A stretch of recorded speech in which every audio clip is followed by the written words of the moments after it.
Sir आइएगा। खड़े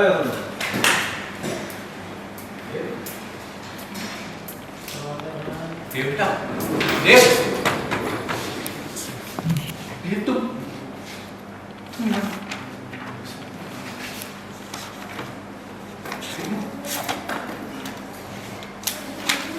वसु कहाँ है?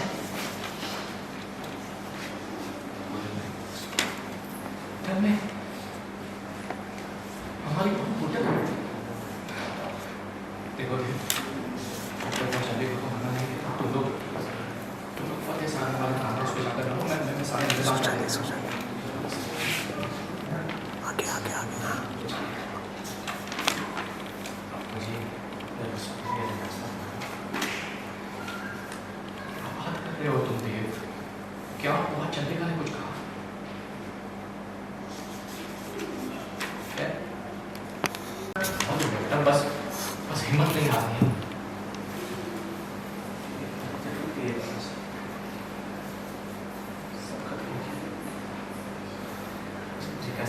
के बिना दिमाग से छुपा नहीं सकती है बस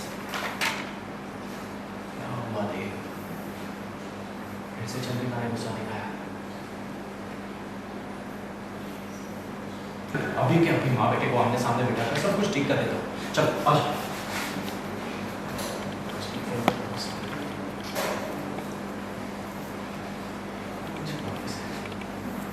मैसेज पूरा बताए बोला कि मेरा बड़ा बेटा मेरे लिए मर गया है।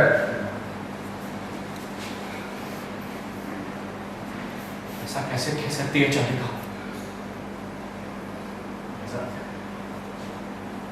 मेरे सर की आसमान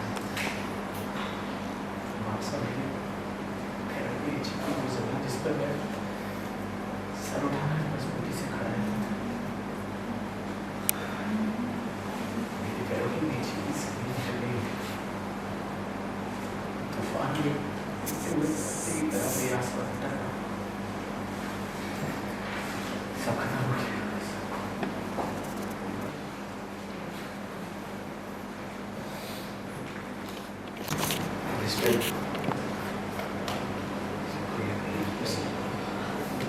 नहीं देव नहीं ये सब कुछ तुम्हारा है बेटा ये इस पे सिर्फ तुम्हारा हक है और तुम्हारा ही रहेगा हाँ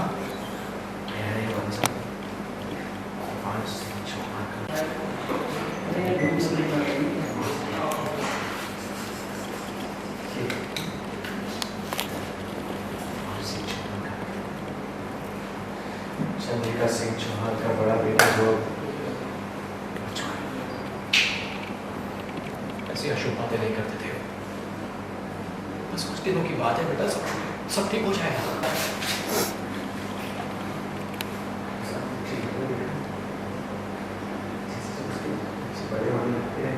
नाइन खत्म हुआ आपका अलग हुए सर टोटली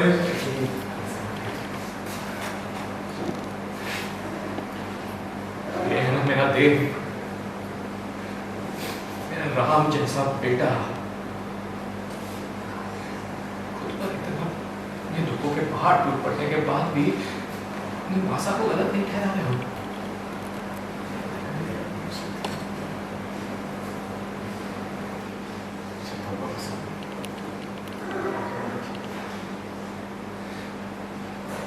भी अपना ख्याल रखना बेटा मुझे पूरा विश्वास है पूरा यकीन है क्योंकि तुमने मेरा और चंद्रिका का खून है अगर तुम चंद्रिका की उड़ान हो तुम्हें मेरी स्थिरता है और मुझे पूरा विश्वास है कि तुम ना ही वसु को टूटने दोगे और ना ही तुम टूटोगे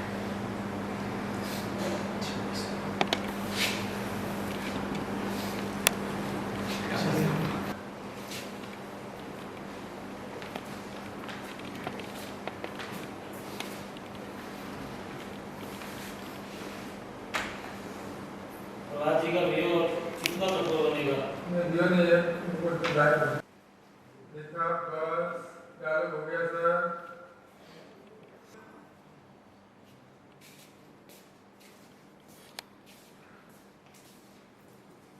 ओके। काफी मुश्किल घड़ी जो है घर में चल रही है और ऐसे में देव ने भी कुछ फैसला लिया है जो चंद्रिका के फैसले का रिpercussion है कह सकते हैं। प्रभात जी क्या कहेंगे?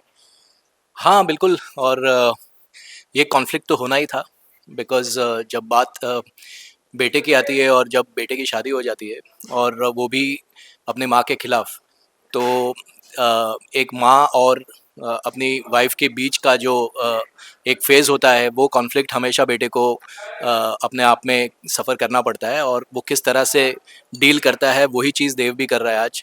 तो यस, देव ने ये एक डिसीजन लिया है और of course because of Chandrika की एक डिसीजन मेकिंग की वजह से वो स्टेप उसे लेना पड़ रहा है। तो वो चीज़ को लेकर आज ये सारी चीज़ें हो रही है एंड उसे घर छोड़ने की नौबत आ गई है।